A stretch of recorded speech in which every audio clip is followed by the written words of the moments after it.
All right, we are live now. So, hello everybody. Thank you for tuning in.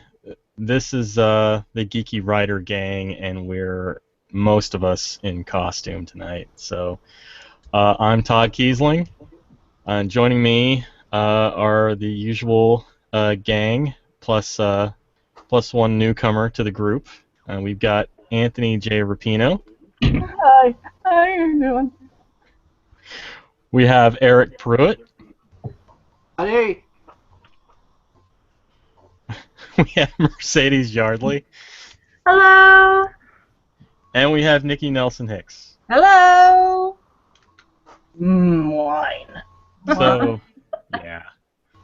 I was laughing a second ago because I was waiting for it to cut to Eric's face, and it just stayed on Mercedes the whole time. What was that? I was waiting for it to cut to Eric's face, and it never did. It just stayed on your face, Mercedes, the entire time. Oh, They that's know better. fantastic. Good to know. No pressure there. Yeah. So how's everybody tonight? I want to say, Todd, really quick, that based on a conversation that you were having with Mary and Mercedes and I and Eric, I purposely brought this beer right here, which just happens to be an oyster stout. Oh. Oh, Yay. No. You know this is actually brewed with oysters? That's pretty disgusting. That's disgusting. Delicious. that That's means pretty you can't disgusting. drink it in months that don't end with an R Eh? or something like that. I don't know what you said. What? That means you can't drink that beer in months that don't end with an R. Because oysters. Never mind. Cut to the next guy. Yeah, I'm lost. Sorry, man. I think we need to know something about like seafood etiquette for that joke. I'm not really sure. Is that a seafood etiquette joke? Yeah. They say that you're not supposed to eat oysters unless it comes in a month that ends with an R. But anyway. Okay. It's interesting. I don't eat oysters normally, but I gotta tell you, this beer smells just like the ocean. It's beautiful. Fishy. Delicious. Mm. So, I know we have some people who are tuning in who have never tuned in before. So, if you have any questions for us, you can post them on the Facebook event page. I am gonna keep an eye on it, and I'm hoping somebody else will too. I am Maybe, too. please. I'm being awesome this time, as opposed to usual. You're awesome. Thank you. So, if you have any questions for us, please post them. Comments. I do see we have somebody from the Netherlands. I'm going to give a shout out to. I apologize if I mispronounced your name. Shadira Monsanto is tuning in from the Netherlands. She stayed up until 2 o'clock in the morning, her time, to watch us tonight because she is awesome. So, She was thank you, rewarded with Shadira. oyster stout. Are we cheers to her? Cheers. Cheers. Cheers. Cheers. Thank you, Miss Monsanto. So, yeah, she's actually commenting here.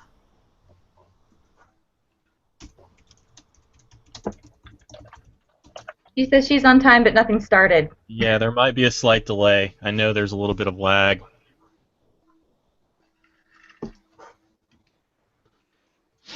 I also tweeted about it, so you guys want to share that when you get a chance. Okay. I totally would, but I'm not gonna. God damn it. Cheers. Tony, Cheers. your face is distracting, and I don't mean that in a good way. No, he's pretty. I would totally take that man out for a night on the town. So would I. So would I. You kind of remind me of that speed dating commercial with Match.com where one sits down and startles her.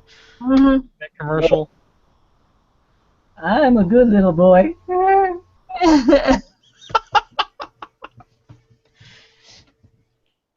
So, What are we doing tonight? Are we talking about anything in particular?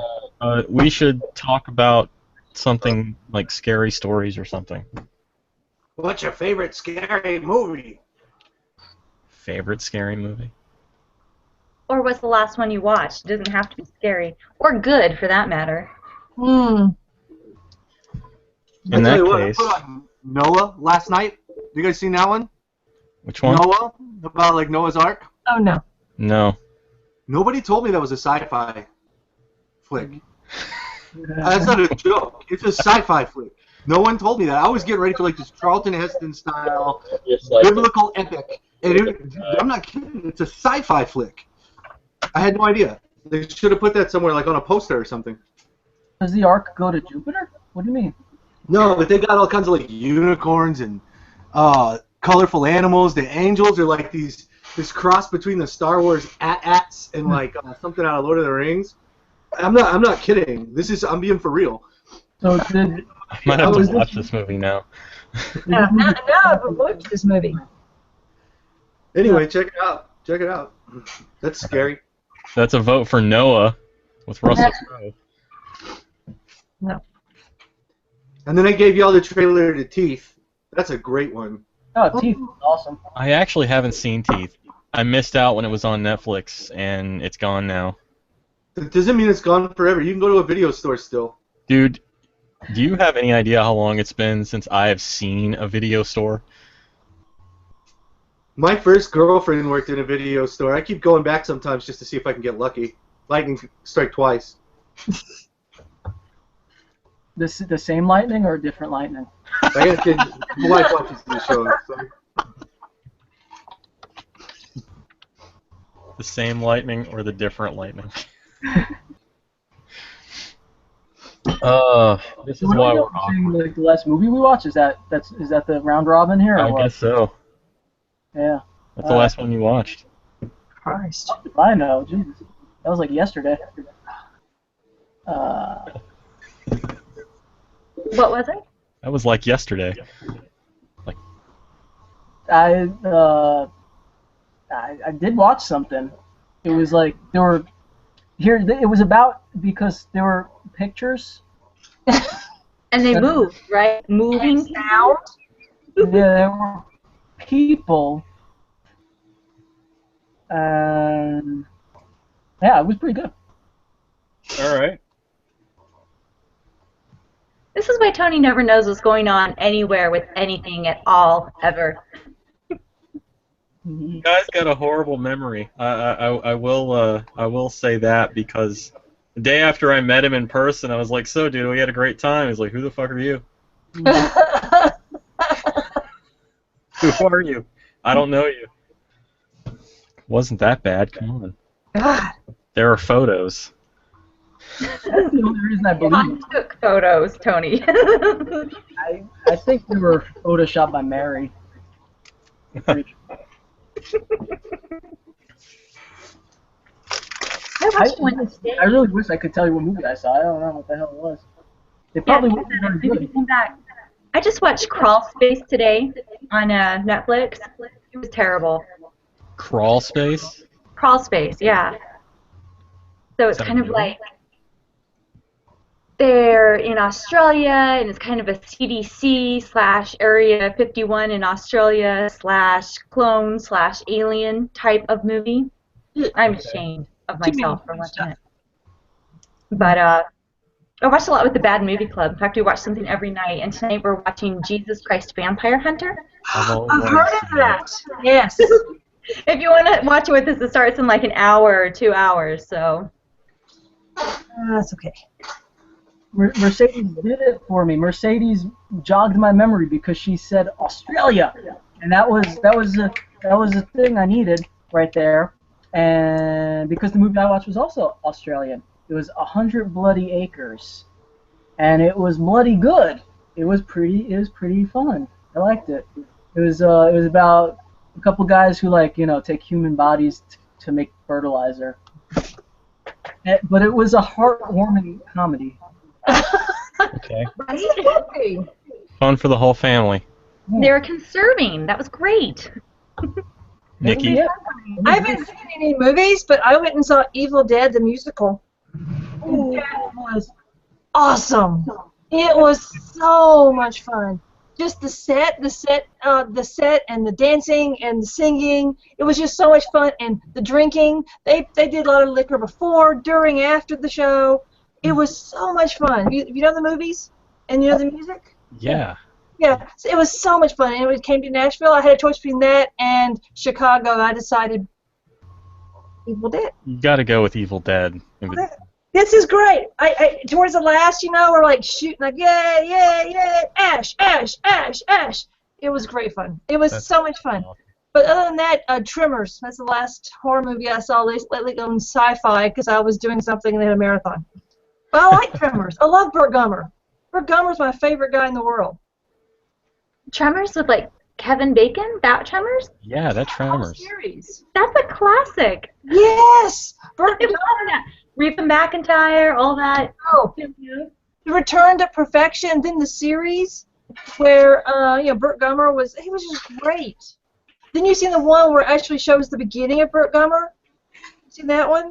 I forgot the name of it, but it goes back into time. Wait, the beginning of Burt Gummer, like when he's being conceived? No, how the Gummer family. That's a different kind of word. Watch That's it. a whole different kind of movie. No, nobody wants to see that. No, but it was really cool how his family. I forgot the name of it, but it's all about 1860s, the West, and the first Gummer that came to America, and how he becomes like this uber survivalist. And it was Okay. really funny, and of course the Tremors, the horrible monster worms. It was cool. Burt Gummer, that's the dad from Family Ties. Yes, he is an uber pacifist, and he's playing Burt Gummer. I love Burt Gummer. Last movie I saw was actually last night. I watched In the Mouth of Madness. Oh, yes. Perfect. I love that movie so much. So It was much. so bad at the theaters, though. I know. I And went and saw it when it came to the theaters. I went and saw it. I liked it. I watched that movie. The first time I saw it was the summer I discovered Lovecraft. Mm-hmm. And it was like my mind exploded. Yeah. Whoa. Yeah, Totally one of freaking me out, dude. Hayden Christensen's first acting roles. He played the kid on the bicycle. He grew up to become Anakin Skywalker. Wait, seriously? Seriously. I Hold never on, made let me that. verify this. I'm sorry, did that ruin it for you? You're not gonna trust me, bastard. He was So a we introduce who we are. No, that's a great movie. great movie. Anybody ever seen Dog Soldiers? It's the best werewolf movie ever. Oh, I've seen that. That's like the Neil. What's his name? Neil Jordan? Is that who that is? I don't remember. The people Yeah. that. But it's English. And Yeah, it's the same dude that made like Doomsday and the Underground movie, the Spelunker movie. The one where the ladies go into the descent. That's it. Yes. Yeah, it's the same guy. That's him. I love Dog Soldiers. It's my very favorite werewolf movie. And Yeah, werewolf movies have a hard time. I think it's because of the wolf out moment. It makes the whole thing cheesy. So you got to Yeah. do it for comedy, like Teen Wolf. The only ones I think that have ever done it well are Silver Bullet. I credit Busey for saving that movie. Yeah. Busey and the Crazy Corey was in that movie. Crazy Cool. And Dog Soldiers, I think, are probably the two best werewolf movies. All the rest, the Jack Nicholson one's pretty cool, but I think it's the wolf out moment that buries all of those werewolf movies. You What's don't your like American Werewolf in London? What's your favorite Lovecraft movie? Mine? Mouth of Madness. My favorite Lovecraft movie is Dagon. It's pretty good. Dagon's great. Herbert West Reanimator. With Ooh. Jeffrey Combs. Yes. He's wonderful. What's his name? The actor? Combs.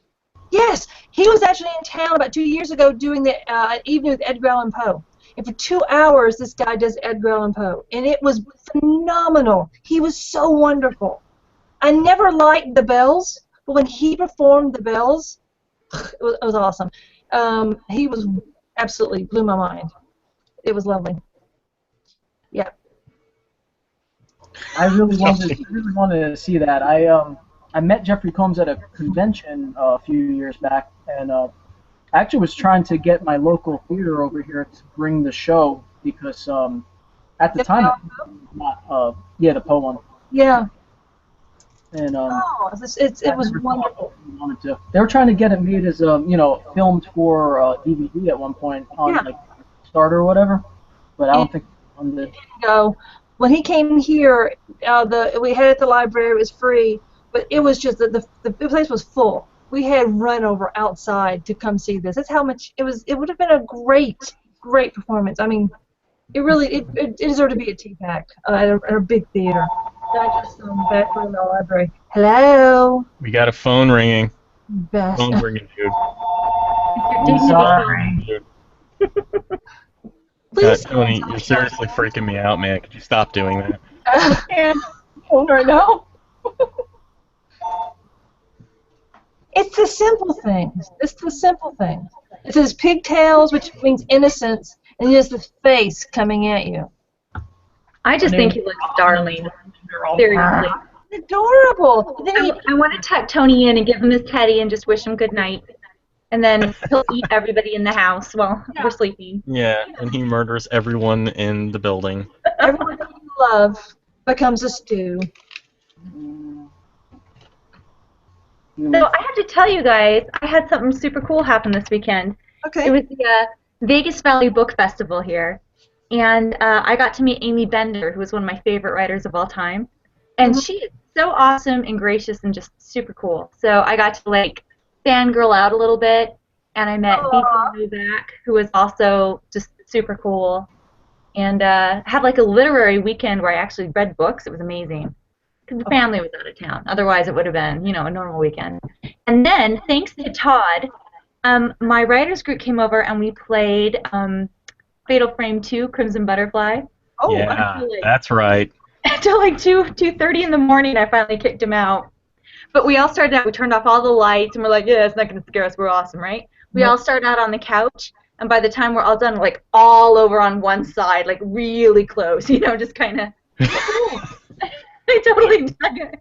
I don't care how old you are, I don't care, how tough you think you are, that game is terrifying. It is jarring, it is unsettling. It's the noises. The noises. If you turn it loud enough, you can hear all the whispers and all that stuff. It was awesome. I loved it. Is that a PC game or? It's a PlayStation 2 game. Oh. Yeah, it's PlayStation 2, but you can get it on, the not Netflix, like the PlayStation Store for like $10. And if you look at the CD or the actual game, it's like $150. So it was pretty awesome. You gotta check that out. Yeah, it was really fun. And you feel so helpless because your weapon is a camera. So something's coming at you and you're like, oh no, better take a picture of it. I can't do anything. What's relevant to that, Tony, is that the camera is called the camera obscura. Oh wow. Yeah. Pretty cool. I think any situation where they don't give you a good weapon and things are chasing you, those tend to be pretty frightening types of scenarios. That's what I liked best about Alan Wake was the whole thing with the flashlight. I mean, you get a gun too, but yeah, it was really very suspenseful. It also didn't help that every time you started a new chapter, he loses his gun and his flashlight, so he has to get a new one. But that's a minor criticism. I love that game. What game is it? Alan Wake. Alan Wake. Yeah, it's on PC and Xbox. I don't think it's on PlayStation. The most effective parts for me are when you don't have the flashlight or the gun, and you basically have to run from street light to street light, because basically you're safe in the light is the general thing, and you have to run from street light to street light, and then one of them that you're under starts flickering. Yeah. Well, like, oh God, what am I gonna do? So, shout out to Zachary Walters. He just showed up and said, "Hi, everybody." Hi, everybody. Z-dubs. I like he's like, "What's going on here?" And we're like, "Nothing." Nothing. Nothing. Just hanging out. You know, I we feel should. really terrible because Shadira's having problems with And YouTube. it's really for her, and she can't seem to see it. That makes me feel bad. She stayed up. My pouty face. Well, the broadcast will be available as a recording after we're finished. I'm gonna post that in just a second. Can she hear us? No, She it's said- not coming up. I think it's a region thing. You know how YouTube is pretty dumb like that sometimes. YouTube, Comcast, Sparkle Motion. Jeez, I Todd. know, Sparkle Motion. I really doubt your commitment to Sparkle Motion, Mercedes. I really doubt it. Mercedes, quickly just say Sparkle Motion and do jazz hands, and then your commitment is reinstated. Sparkle Motion. Sparkle Motion. I would just give the $25 back and watch everything burn. Is what I would do. You are such an instigator. Listen to you. Oh, this whole thing is over $25. What, Eric? The Sparkle Motion thing is only that's all over $25. That's what changed hands. We'll put it that way. Keep in mind, I have to be very vague about this. So. You can't be vague in that hair. I just want to like do something to your hair so bad, Todd. Like, just. I have a ponytail. See? Oh my goodness. I had a cat that looked just like that. Now I'm kind of sad and reminiscing. I'm gonna put the ponytail over my shoulder like this because. Aww. Aw. So should we introduce who we are? I guess. We've Sure. already jazz hands and scary movies. Take it away, and stuff. Mercedes. Okay, I'm Mercedes M. Yardley. I'm a writer. I can hear myself from your guys' computers. It's driving me absolutely nuts. My favorite book that I ever wrote just came out. It's called Pretty Little Dead Girls, a novel of murder and whimsy. And I'm excited because we just did a Goodreads contest for it. We had like 2,500 people request it, so that was kind of cool. Enter to win it. So that's people that have seen it now. And that's it for me, pretty much.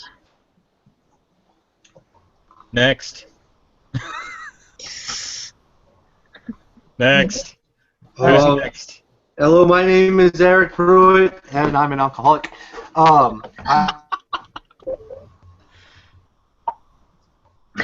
sorry, I shouldn't have laughed at that.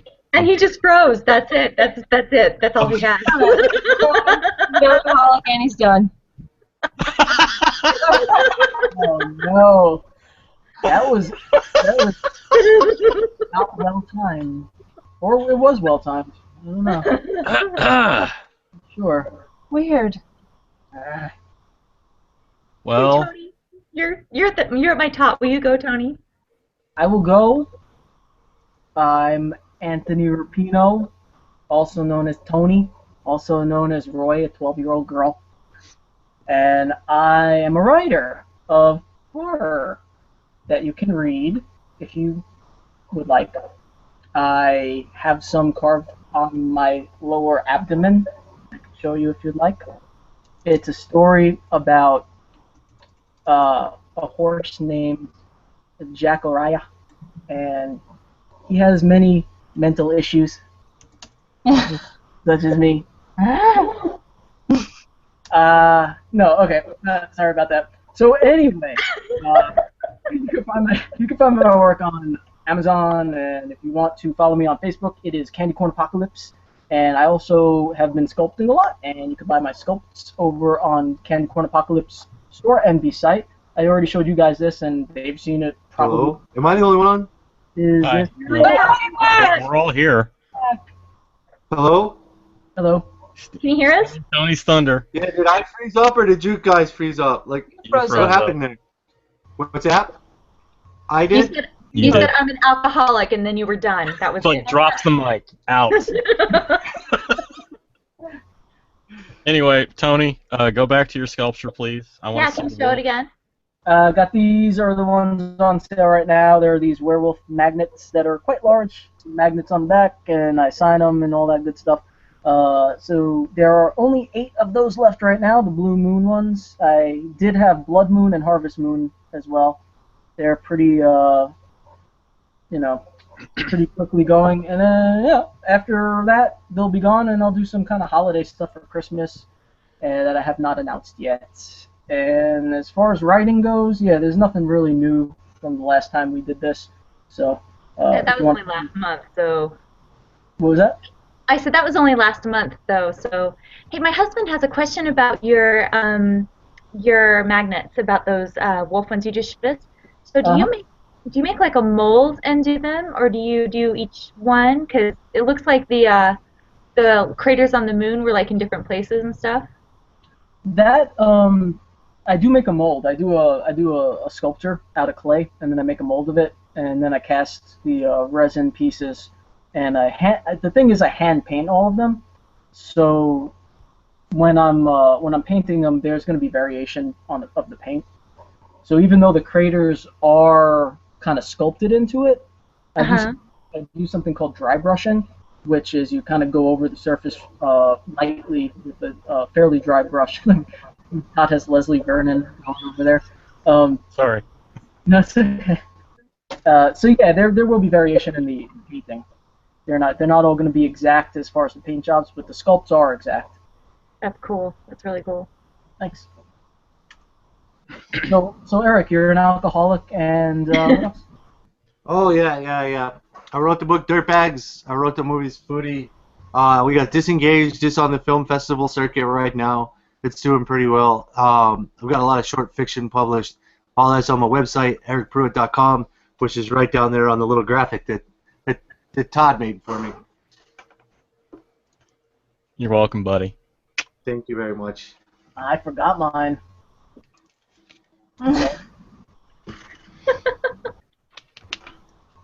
I will add, as you guys are talking about your stuff, you should probably be posting links in the event page so our viewers can check out your work. Just a thought. I'll do that, but I'm gonna here for a while in order to do that. So, ask you guys in just a second. I'll check. What? Okay. I'm afraid. I think he had a breakthrough. I'm not sure. Did Eric freeze up again? No, I'm right here. Okay, you were just sitting very still. Very, very still. Well, I was trying to put a link on the website like you told me to do. Okay, all right. I'm just making sure. Nikki, you want to go next? Okay, sure. My name is Nikki Nelson Hicks, and I write horror, speculative fiction, pulp stuff. I've got my Jake Ishtenheji, The Excellent Detective, available on Amazon right now. The first one is A Chick, a Dick, and a Witch Walk into a Barn. The second one, Golem Goons and Cold Stone Bitches, comes out hopefully next month. And then I've got another story called Stone Baby that made the publisher want to claw his eyes out. That comes out hopefully in another month. And I got a Sherlock Holmes novel that's right now being edited by a British guy, and it's making me really, really nervous. But that should be coming out in a couple of months. And right now I'm working on a steampunk novel, well, steampunk story, short story for Capes and Clockworks, where I get to kill the Kaiser. Oh, that's pretty much it right now. Nice. Hey, Nikki, it's funny you should mention that because British people make me nervous too. Oh, wow. I all day long he's been texting me about everything that's wrong with my story. And I'm like, just give it to me in one big-ass email because I'm at work, I'm at my day job, and I really can't handle the stress. Just give it to me at home where I can drink and deal with your stuff. So, yeah, but it's great because I can make the story better, but it's good. Woo! Eric Pruitt added Google effects. Did it? Oh no! Is he drawing stuff on our faces? Yeah, it just popped up saying he added it. Okay. That means he's gonna put dongs on our faces now, isn't he? There's been a dog on your faces ever since this started. I just didn't think you guys could see it. You didn't notice that? Oh, damn. I guess I should introduce myself. I'm Todd Keisling. I'm also a writer of horror and speculative fiction. What? Oh. There's a tub that is not stopping running. It's been running this whole time. Okay. Jiggle the handle. It's a tub, not a toilet. A child in the tub. Yeah, so I've got a bunch of stuff on Amazon, 2 novels, A Life Transparent and The Liminal Man. They're books 1 and 2 of a planned trilogy I call the Monochrome Trilogy. Book 3 is coming out eventually.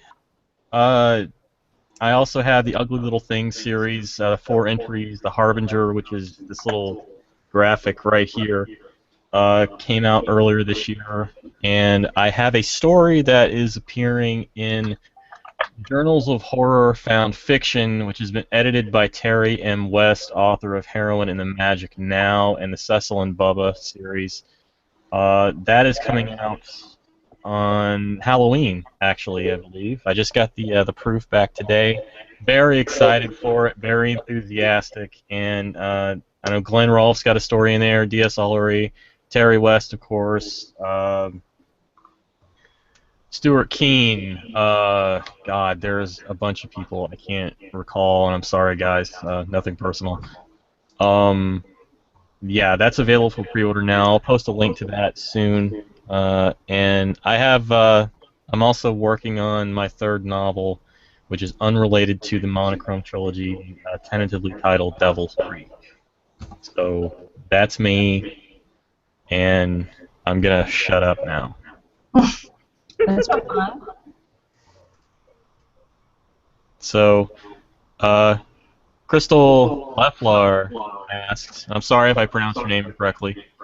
Leffler. Crystal says she wants to know if we've talked about our costumes yet, and we should if we haven't. And we haven't, at least not on the air. So, you guys want to talk about your costumes? Sure. I was kind of inspired today by the passing of the great Oscar de la Hoya. So I kind of wanted to go with some... Oh, it wasn't Oscar de la Hoya. I'm sorry. Scratch that. So I went with like some traditional Halloween colors, the orange and the black, like a jack-o'-lantern. Okay. Is he? Oh, like. Oh my God. Is he twirling? Yay! I want what he's having. What he's having. Oyster yourself. Tony, we're talking about our costumes. Your turn, Tony. He's like, what costume? What? Tell us about your costume. Your costume. Oh, costume. I'm not sure exactly. I channeled my inner 12-year-old girl, and here I am. Do you like it? Oh, I love it. Love it. It works. Warms my heart. Works. I'm like, I don't know, maybe like half crow, half Rebecca. Yeah. It works. You guys scare me when you're so quiet like that. We're scaring you, huh? Wow. It's amazing how that works. Mercedes. Well, originally I had kind of a sergeant's outfit on, and I came and sat down. It had stars and a dress and stuff, and they're like, "Where's your costume?"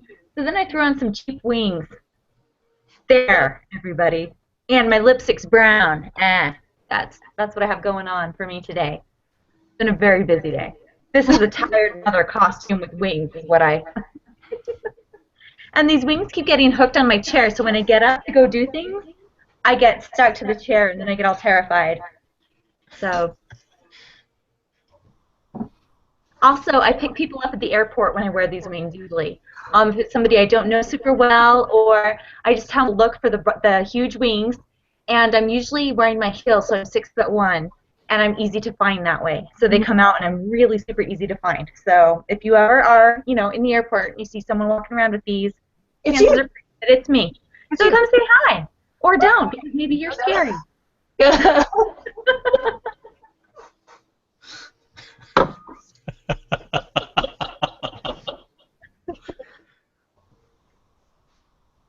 My turn? Yeah, your turn. Yay! Okay. I went into my Halloween box in the garage and I pulled out my wings that I have not been able to wear for years and years and years. See my wings? See? And then I really wanted to show off my dead duckling, Mr. Rosenthal, the dead duckling. See him? It's adorable. He's adorable. I love him. And the makeup is basically just red hot mess is what I was going for. Because I thought this thing started at 6 because I'm no good with time. So I came home from work, threw the shit on, and came, and then I was like, what? So then I just took everything off again and sat around and watched Seinfeld for a couple hours, and then came back and did all this stuff again. It was really easy to throw it back on. And the wig is this is my death wig I wore when I dressed up as. I went to this convention, and I went through a lot of trouble to make a Neil Gaiman death costume. I went through a lot of trouble. And my husband put on a suit and a fedora, walked around with some scotch, and won for Sam Spade. Bastard. Such a bastard. So I learned my lesson. Just don't even try. Don't even try. So, yeah. You learned to give up. I learned to give up. It's the American way. You give up. And my husband is one of those supernaturally lucky guys. If he always wins, even if he does nothing, he'll win. So he's just those guys. I hate him. All right. Well. But you, tell us about your wig. Tell them the story. Tell them the story. Okay. The story behind this fabulous wig with there's actually spiders in my hair too, but I can't see them. I'm not. Wait. No Here's spiders, one. fake ones. Oh, No. There are fake spiders right here. Right here. I was gonna be really impressed if it was fake. If it was fake. Really. No. It's hardcore.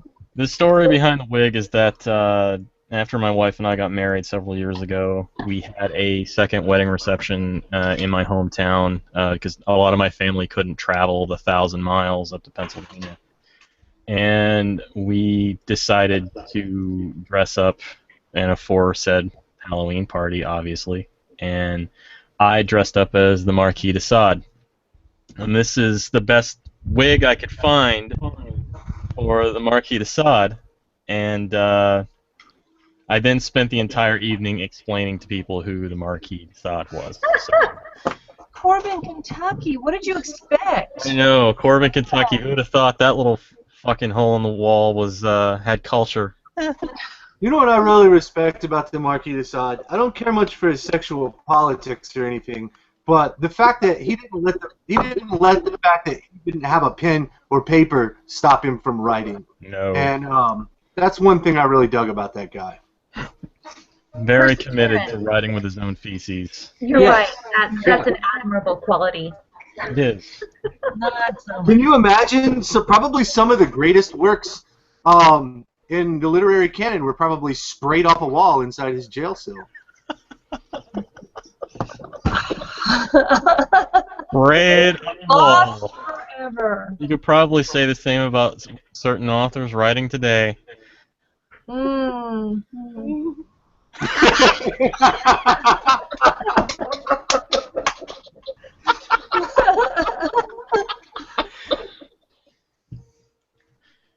Tony Rapino, everybody.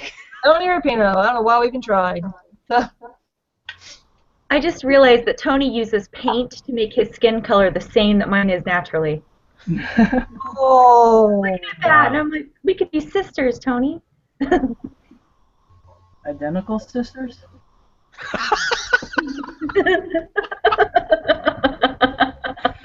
Oh God, this is too much. Wow. That was I'm replaying that in my head. I absolutely didn't mean that as any kind of insult. I realized now it sounds awful. No, I think you're pretty. You're good. It's the pigtails. In my head, I thought I was saying the lyrics to a song. I could swear there's like a song that goes like that or something. Isn't there like sisters, identical sisters? Or am I making that up? I'm probably making that up.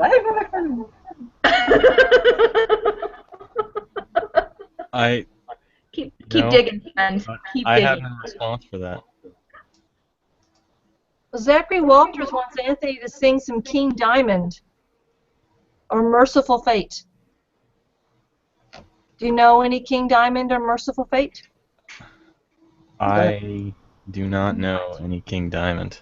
Google that puppy. I know of King Diamond, but I don't know anything by King Diamond. Oh, come on, don't let your fans down, Tony. Google it. Oh, me? What? Yes, he wants you to sing it. Yeah, I don't know. I don't know. Tony can't remember what he watched yesterday. He's not going to remember lyrics. Yeah, he's not going to remember song lyrics. I mean, What what child? do you expect was to be like. a teacher or something? Come on. Say he teaches our youth, I dread the day that my students find this. It's not going to come back and bite you in the ass. How much is it worth to you for them not to find it? Oh, it's too late. It's too late. I'm already Googling shit right now. So, That's Well, low, Todd. That's really low. don't let Catherine Hale or whatever her name is find out about it. She'll like end up on your fucking doorstep. Yeah. Oh my goodness. That is one of the most insane things I ever read in my life. Seriously. Oh my God. I read it over the weekend when Laird Barron posted about it, and it blew my mind just how far she went with that. Like, I can understand. Explain what it is. Explain what it is so that if you're not familiar. Someone find the link and post that. But basically, this author who had a novel coming out from, I don't remember if it was a small press or one of the big five out in New York, but she had a novel coming out, and they sent out reviewer copies ahead of time. Like, the novel isn't even on sale yet, and she sent out the publisher sent out review copies, and it got a 1-star review from a book troll, basically, on Goodreads. Yeah, someone named Blythe Harris. Yeah, she became obsessed with finding out why this person did that, and to the point that she found out who this person really is, and she ended up going to her house, calling her at work, and, you know, bad reviews suck. Bad ratings suck, especially from people who probably just didn't read it at all and are just trolling you. But it's kind of like this unspoken. Well, it's not even an unspoken rule. You just don't do it. If you're the author, don't engage because it makes you don't stalk your reviewers. Yeah, don't stalk your reviewers. Thou shalt not stalk your reviewers. I really think I'm on the other side of the coin there, guys. Yeah, I mean, I kind of grew up in the days when somebody wants to talk bad about you, you have recourse. You can get up in their face and make them start talking bad about you. You know that this whole anonymity of the internet is just a wall between people wanting to bully people, and I think that's what she was saying in the article was that this is part of a group that bullies people, and she was basically giving them a what for. Is it advised to do? No, not if you don't have the commitment or the follow through, but obviously she did.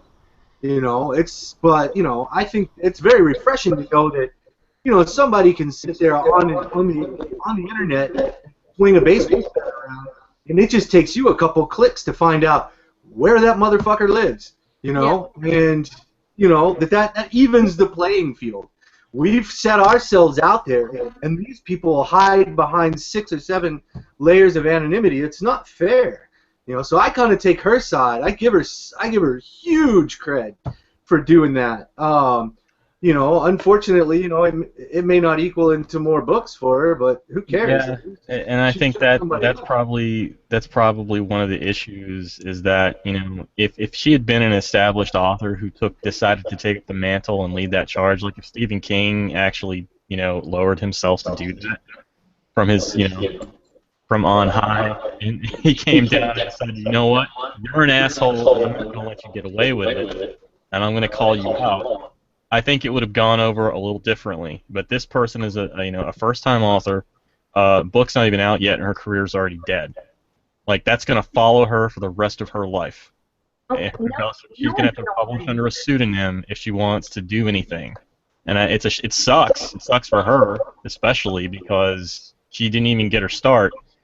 And does it make it right what the troll did? Absolutely not. It's deplorable, and it's bullshit that they, didn't even read the book and posted some bogus review and gave it a 1-star rating just because they're an asshole.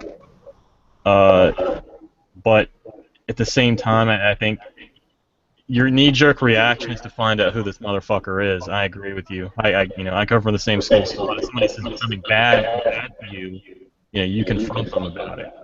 Hey, somebody's YouTube link is open. Somebody's YouTube link is open, and if they close it, it'll stop that feedback. Whoa. Not mine. Who has YouTube open? I don't think I do. Nope. You know what? I wonder if it's maybe the chat just echoing because it's, you guys don't have headphones or earbuds or anything. It sounds better now. It's done now. Okay. Whoever was doing it, we don't need to know who it was, but It was Tony. No, I mean, I don't, I'm not gonna go look. I'm not gonna go to anybody's house that gave me a bad review. I do have all of their addresses, maybe, but I'm not gonna go. I'm not gonna go to their house. But it's good that somebody did it, and it's good that somebody. It's a well publicized event because I mean. It really is just bullshit, man. All of the, I worked in restaurants before this, and you would have angry ex-employees quit and then go home and post on Yelp, and that stops tourists from coming through town. I mean, it's bullshit. It's a chicken shit thing to do, and it's kind of like keying somebody's car. Yeah. You just, you don't do it. If you get caught doing it, there's a repercussion. There's for everything you do. And I think that a lot of people that anonymously act on the internet need to be reminded of that every once in a while you might get caught, every once in a while you might get busted, and every once in a while somebody a little crazier and more desperate than you may show up at your door. True. That's a good point. I don't think that was a sane response by any stretch of the imagination. I mean, I was also put on the authors behaving badly list. The good. Were you really? Yeah. Yeah, I got a 1-star review with my first book. And my publisher, Stock Totem, Ken would not shut up and just engaged, and it was bad.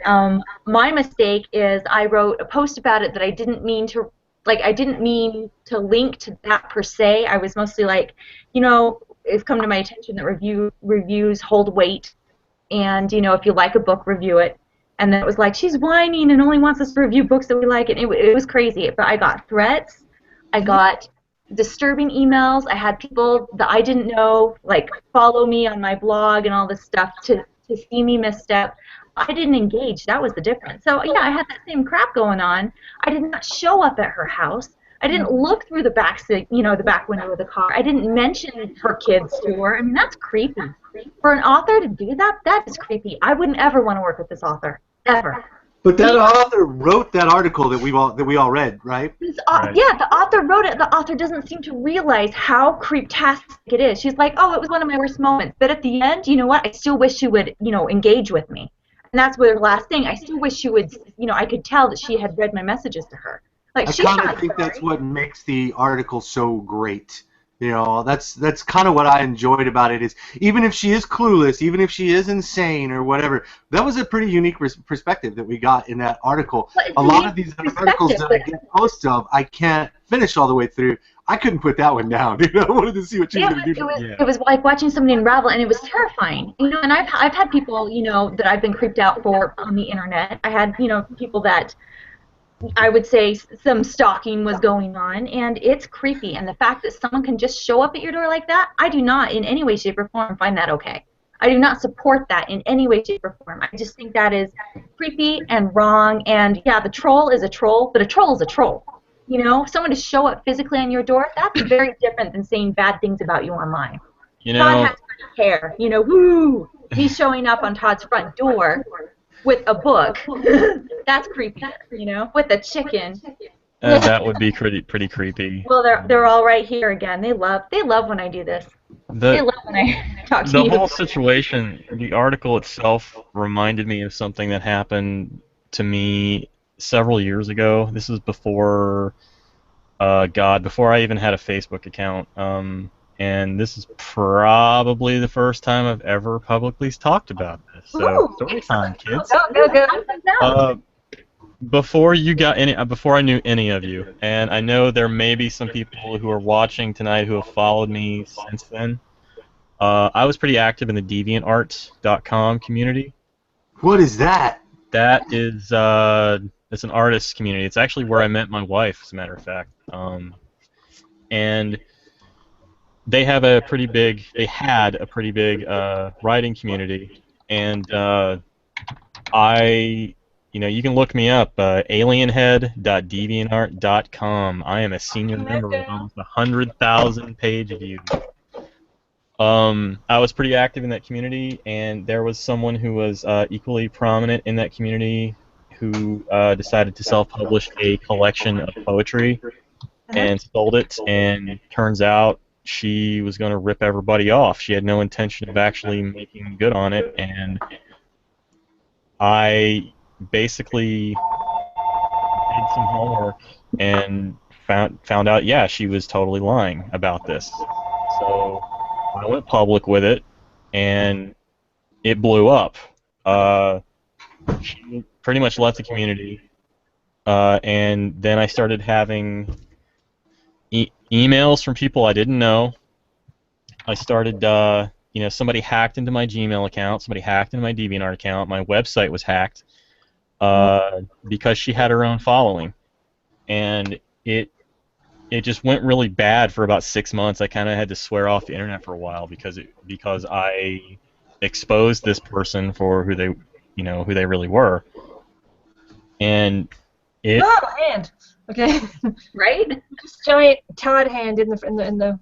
Okay. He was reaching for your soul. Didn't you feel it? Yeah, I felt it actually. He was going for.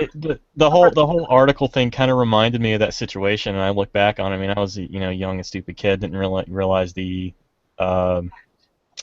reach that people can have on the internet. I mean, they found out where the fuck I worked. It was kind of creepy. Yeah. Well, I just got my first 1-star review, and I did see who she was and looked her up, and I found the only thing she's ever reviewed is chamomile tea and crochet needles. So why the fuck would she even like my zombie chicken? Her review was yucky visuals, silly story, monster chicken. What? I got one like that recently, actually, for the Harbinger, and they didn't even rate it. She said that it was did not finish, too boring and repetitive. Dang. Yeah, I freaked out about that one. I'm like, what's her weekend like that's boring and repetitive? Like, really?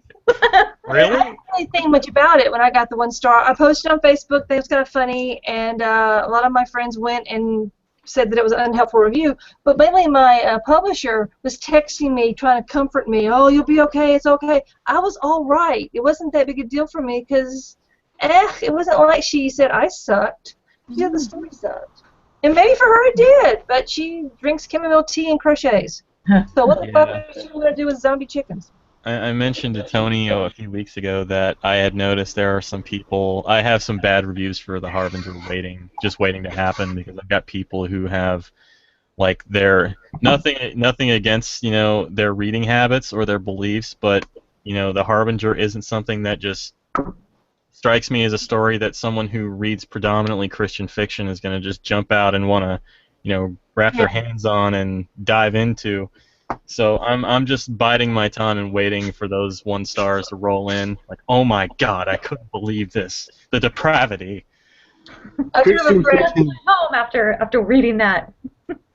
Christian fiction has its ups and downs. I mean, I like the Bible and all, but some of the other ones aren't that good. I like the Bible and all. Oh God, he went there. He totally went there.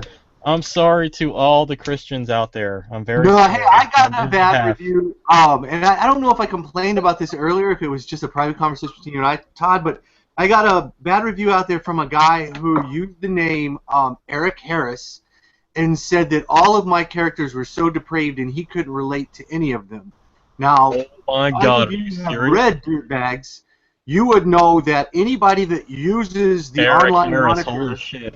of one of the Columbine killers to troll the internet, there's a character in my book that you can relate with. So Yeah. you can take back that 1 star. That's deserving of at least a 2.5. Come on. I kind of like the 1-star reviews because they're usually pretty entertaining. They are. I enjoy them. It's like, I really didn't enjoy these horror stories. They were too horrific. Yes, I love that. I love it. I'm sorry my horror stories were too horrific. We had somebody posted something. Eric went way overboard with his costume. Yeah. What's funny is I know where that dude lives. We filmed Disengaged at his house. We spent several weekends at his house. He's a great guy. And now we know you have no problem with someone showing up at someone's door, so so Jason, watch out. I'm coming. Eric's all like, yeah, she showed up at her place. That was just cool, man. No, his daughter is a great actress. She was an actor in Disengaged, and she's gonna, when we get that film out, everybody can see it. She's gonna blow your socks off. So. Okay. Awesome. I can't wait. I really can't wait to see that movie. I'm very excited to get all those DVDs. I'm getting them all. Movie nice. And Disengaged and all those. I got like the DVD pack when we did the Indiegogo thing, and I can't wait to get those. Yeah, Christopher G. Moore, who directed both Foodie and Disengaged, he is releasing a new DVD that's got his four short films all on one disc. And so we're going to start selling that at the night of local horror that we're hosting down at Motorco next week, Motorco in Durham. We're showing 8 horror films from local filmmakers. I've written 2 of them. Christopher directed them, and there he's going to be selling that DVD. So it should be a fun night. Nice. Where is Christopher Moore tonight? Usually he tunes into these things. I think he may be representing Foodie over at another event that's running at this exact same time. That's right, you're telling us. He may be on here, but something tells me he's probably over there since I can't be. But yeah, we're even though we filmed that movie a while back, it's nice to see that people are still interested in it. So we got to do things for it. I see that Astrid Cruz just posted a link to my DeviantArt profile. Yes, I saw that. Lovely. That's a blast from the past. So I have a question for Eric. Yes, ma'am. A real writing question. Yes, ma'am. So I had somebody ask me recently if I would consider writing a screenplay for Apocalyptic Montesa. And I thought, okay, that's totally outside of my realm of what I've really done before. But that would be really interesting to learn how to do. You know, I've dabbled with screenplays. Some of us have. But so you've written a novel and you write for movies. Can you tell us the difference between the two? Yeah. I mean, the obvious one is that the novel allows you to internalize a lot more, lets you to play more with a structure, and you know, like I sat down to write a dirtbag screenplay, which I said was really, really hard for me to do. Because a lot of it does take place out of order. It does take place in flashback or internalizations from characters, and those things, flashbacks and voiceovers, just don't really do well for movies.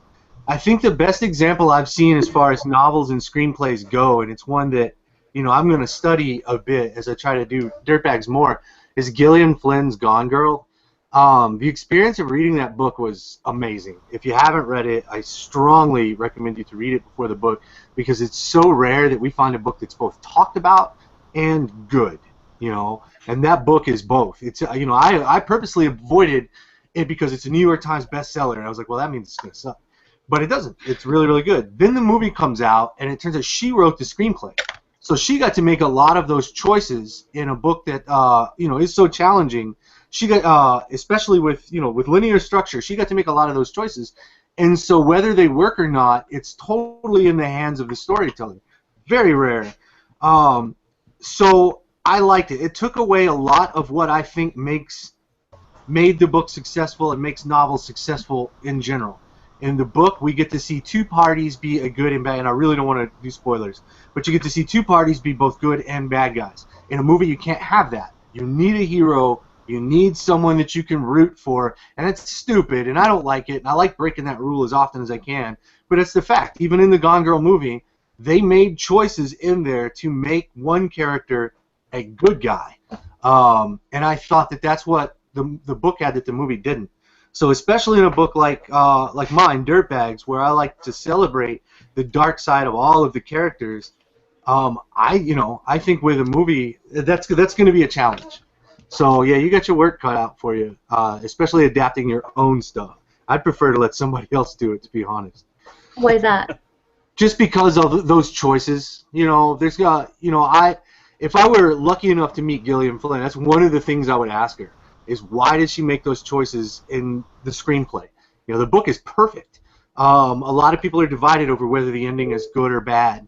I think the ending is perfect. And, she made some choices in writing the screenplay that I think take away the punch of the book. So people that watch the movie first and then go read the book are going to know that they're cheated. The people that read the book first and go watch the movie, it's, hey, this is a fun exercise. This is neat. I get to put pictures to what I already had in my head. But I mean, that would be the one. That would be I'd chew her ear off for 30 minutes. Just bend her ear for 30 minutes, trying to find out, the why she made those choices, because that's really interesting to me. And I don't think I could, I hate the phrase, but I don't think I could kill those darlings. Because I really don't think those darlings deserve to be killed. That's interesting. Thank you. But no, I mean, it's a fun exercise. You should. I mean, I strongly recommend trying it because you're a pretty visual person in your writing. You could take any scene and probably just take the scene and do an exercise with it and see what happens, and you might end up enjoying it. I find screenplays to be pretty easy, but I find them really hard when I'm taking my own fiction work. Just because I do like those internalizations, I do like the ability to go back and forward in time, and it just doesn't work it's not well regarded in film.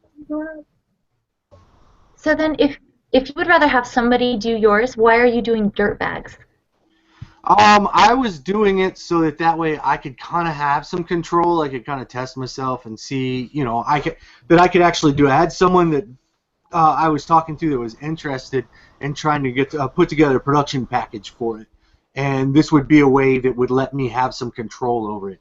I really would be interested to see what somebody else did. Like I said, we just get to some part in there where I'm like, if I wrote Dirtbags, that's gonna be like a 300-page script, and it's gonna suck. But I'm saying that now. Watching me 6 months from now, I'll be like, dude, this is Oscars. Who knows? But yeah. I think it's hard to do your own work, like your own adaptations. It's definitely a challenge. I filmed a short story I wrote, and it's a tough one. We spent all day today editing it, and I'm still looking at it like it's a short story. Everybody else in the process is looking at it like it's a film, and it's two different points of view. Painfully so. It has been a painful lesson for me, but it's two different points of view. And when I approach something as a script, it works. I'm able to make it work. When I approach something as a story, I'm able to make it work. When I originally wrote Foodie as a short story, it sucked as a short story. We had some good success with it as a film. Sometimes things work one way, sometimes they work the other. But yeah, I'm having problems writing that dirtbag script. Dude, that's awesome. That's cool information. Thank you. I can't wait to see what you do. I was like, who can I ask about this? There's Eric. He's an alcoholic. I'll ask him. I didn't get Gillian Flynn. Try to ask her. I'll chase her down. I'll do my best. Yeah, there's a book's couple of on my writers that reading can find her list. home address for you, I'm sure. Yeah, it's online. All right, guys, I gotta break it to you. This wig's coming off. I can't do this anymore. What? No! My wig's staying on. Come on, wuss. Oh, really? Yeah. Okay. Fine. Hey, I'm wearing a wig. I'm doing it. It's on now. Uh-huh. It's just saying. I got wings. Try going to the restroom with his wings, man. They get caught on everything. You want me to pee on your wings?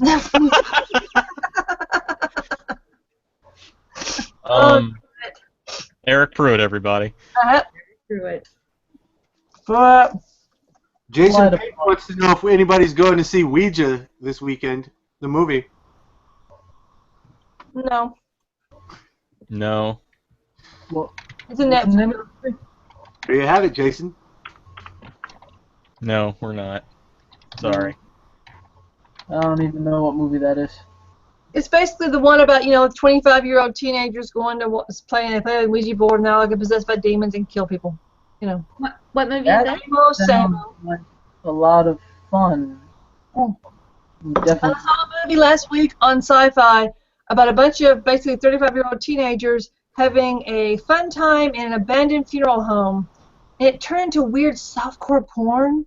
Because the way to get possessed was basically, this one chick got possessed, and then she bit another guy, he got possessed, and he anally raped another girl, she got possessed with his semen. Oh, you're talking about Night of the Demons. Yes! Oh! It was the most... That was a shitty remake. You gotta watch the original. The one chick, what's her name? Lena Headey? Headey? Oh. I just know it was really awkward to watch about Lana Quigley, that's it. She takes like a piece of she takes like her tube of lipstick and shoves it into her boob. Yes, and then it pops out her vagina. Yes. Yeah. Yeah, that's Now it. with the demons. That's what I'm talking about right there. Oh my God! I'm sitting there. The commercial break comes, and then I'm sitting with my 20-year-old son, and next thing you know, this guy just wham, bam, bam, bam, bam, and my son says, "So that's how it's done," and I'm like, yeah. He goes, I mean, possession. I went, yes, possession, sweetie. That's how you get possessed. Jesus, I didn't know. Yes, it happens. Yeah. Yeah, Night of the Demons. No, you watch the crappy version. You gotta watch the original. I will look for that. I will put that down. It's in my notes here. I'm taking notes. Yeah, that's a classic horror film from the 80s. It is. I missed it. I lived in the 80s, so I will look for it. This is the Scream Factory edition you should get because it's got lots of good special features. Woo! Factory or maybe Shout Factory too. I don't know.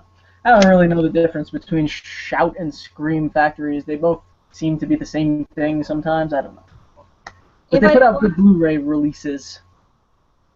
Has anybody watched American Horror Story yet? The Freak Show yet? Oh yeah. Yeah. I've only been able to, I haven't been able to watch it. Only got to watch the first 30 minutes of it tonight, and I'm still got DVR. But it looked really cool. The guy who plays the demon clown thing. Twisty. Yes. What the hell? Oh God. You get to see what's beneath that mask in the second episode. It's a doozy. All I saw now is him beating up. He basically killed the two little teenagers having a picnic. So, what's the spoilers? Okay. Okay. That's a good clown. I like that clown. It's I thought, okay. I like how Tony's slowly rocking back and forth like this. Like it's a good clown. It's a good clown. You guys Yes, it's were a good so clown. close to seeing my naked son. Luke just saved you. Dude, that's one way to get John Grisham to check out our thing. Right?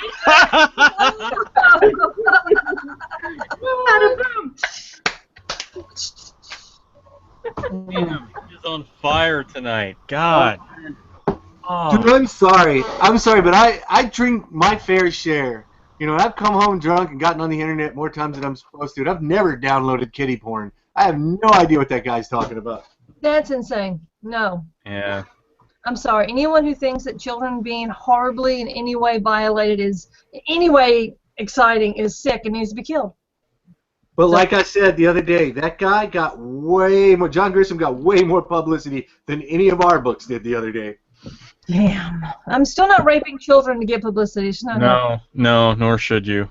No. Don't do that. That's bad. It's bad. Stop it. It's bad. Kiddies, don't rape the babies. Don't do that. No. Don't do that. Isn't there a song in Book of Mormon, Don't Fuck the Baby? I think there is. Zachary Walters says, the paint-buying public says I need to close the video, but I'll still be on Facebook. I'll watch the rest of the video tonight. Thanks, everybody. Dude, that guy Shout is out so to Home funny. Depot, everyone. Hi. That guy is so funny. Yeah, he's awesome. Oh, you know, Mercedes, I think I told you this. Zach had his own experience with Sparkle Motion. Okay, what is Sparkle Motion? Tell us those. I cannot say what Sparkle Motion is. Sparkle Motion. It's a code word. It's a code word. Okay, I'm googling. No, Sparkle Motion. What Sparkle Motion actually is a reference to the film Donnie Darko. Oh, okay. Do you remember the dance team in that movie? The kids, Donnie Darko's little sister was in the dance team, Sparkle Motion. Never watched it. I have it, but I never watched it. Okay, well then, you're dead to me. I'm sorry. Anyway. We should all watch it together. We should watch it together and bond. Okay, we'll bond. We'll become blood sisters. Okay, good. Right? Let's do it. Sparkle Motion is a euphemism for something that I cannot say that I am indirectly involved in and has been incredibly stressful to me in the last few weeks. If you think about it, Nikki, you know exactly what I'm talking about. Oh. We seriously doubt his commitment. Yes. I'm seriously doubting my commitment to Sparkle Motion right now. I am living for his commitment to Sparkle Motion. It is just making my day to hear how little he commits to Sparkle Motion. Yeah, and Sparkle Motion is lorded over by an individual whom I refer to as Citizen Dildo. It's not me. I would just like to say, I would like to take this opportunity to point out, I told you so, sir. I told you to watch. I know. I should have listened, but you know, I had the stars in my eyes, Mercedes. The stars in my eyes. I wanted the fame. I did it for the fame. I sold out. I'm sorry. No, it is the best. It is the best thing that has happened to me. The problems that you've been having with it's happened to you, sure. He's like, I'm so mad right now, and I'm like, ooh, tell me. Spill it. Oh. Tell me all the details. There's a little Schadenfreude to get our day going. And for the viewers out there, and I strongly doubt that Citizen Dildo is actually watching, nor would I suspect that Citizen Dildo is would even understand. For the viewers out there, all will probably most likely come to light in the next few months. Maybe. I'm basically being incredibly vague because I don't want to bring any drama public, and that's to keep mud off my face. So. But we save it for private messaging. Oh yeah.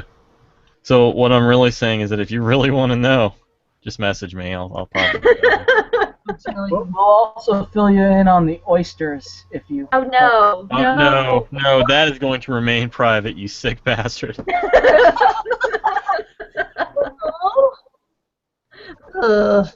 Okay. So, I strongly doubt my commitment to Sparkle Motion. Yeah, I've got to watch that movie. I've got it. I'll just go to watch it. Hey, you know, I meant to do this earlier, Todd, when you mentioned Z-Dubs. Yeah. But I know it's like in the middle of our broadcast. I don't know if they'll see it. Probably won't. But the Mouths of Madness have been really, really cool to all of us. And I just wanted to kind of like give a shout out for their podcast. Really awesome podcast. If you guys aren't listening to the Mouths of Madness, definitely check it out. I think they usually post it on Fridays. Yeah. Fridays. And you know, Z-Dubs particularly has been reading pretty much all of our work and reviewing it. He's great. But yeah, Zachary Walters.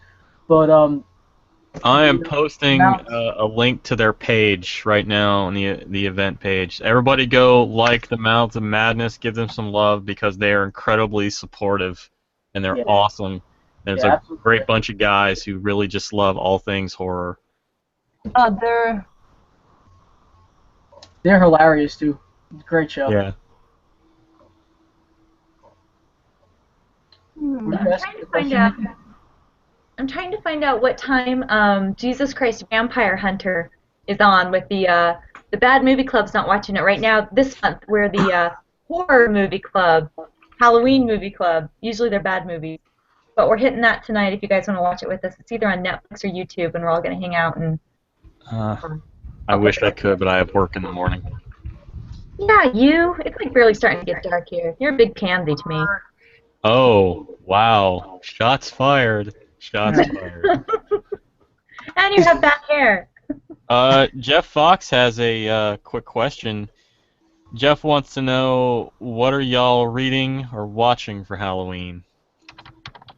I think we kind of discussed the movies portion earlier on. What are you guys reading? Tony, you're freaking me out again. Stop it. What? You know what's interesting, Todd, is that this is how I normally am. It's just accentuated by the makeup. Okay. What am I reading? You know what? I like to read. I like to always return to Something Wicked This Way Comes around this time of year. Love that book. Really love that one. And another one that's kind of lesser. I don't know if it's really like a popular one or not, but I love, for some reason, love Night in the Lonesome October. I think it was the title that first attracted me to that particular novel, and it's got some moments where it's like I'm trying to think of I want to say Lehman. It's Richard Lehman, right? He has like this kind of depravity about certain novels that he writes, and it's present to a certain extent in Night in the Lonesome October, but I love that novel. Not necessarily, it's not like going to win any awards, I don't think, but it's a fun one this time of year. And I already said this in a video that I did because I actually just answered 13 questions about horror movies that you like. And but I'll say it again really quick. The stuff I really love to watch, besides all the horror movies, which there are a ton of that I could never go through right now, Garfield's Halloween Adventure. Yeah. And Charlie Brown's, it's a great pumpkin Charlie Brown, and Pete and Pete, The Adventures of Pete and Pete, episode Halloweeny. Oh, wow. Those are 3 Halloween episodes that I have to watch every year. Preferably the night that I do my jack-o'-lantern and roast the pumpkin seeds and everything. Yes. Nice. That's just darling. Yeah. But it's the things that, like when you were a kid, that made it so special, and having those same things come on every year and kind of those traditions, so. Yeah. Yeah, exactly. It gives you the nostalgia tingles, Yeah. Nostalgia. That's what it's all about. Huh. Facebook Anybody messages. else? What are you reading? Which one? Who'd you ask? We're all like, who are you talking to? What's going on? Well, horror related, I just read Jack Ketchum's Off Season. I read the original cut of it, which was pretty dark, pretty gory, pretty gruesome. What was really cool was at the end he has the note about the battles he had with his editors and what he was forced to take out and what he eventually put back in. So that was really, really delightful. But yeah, it's a pretty gruesome book. And just to kind of tie some things around, the book Off Season was kind of made into the movie The Offspring, which has a weird stepsister of a sequel called The Woman, put together by Lucky McKee and the same team that made one horror film that you may have heard of called JUG FACE. JUG FACE. Never heard of it. Oh, wow.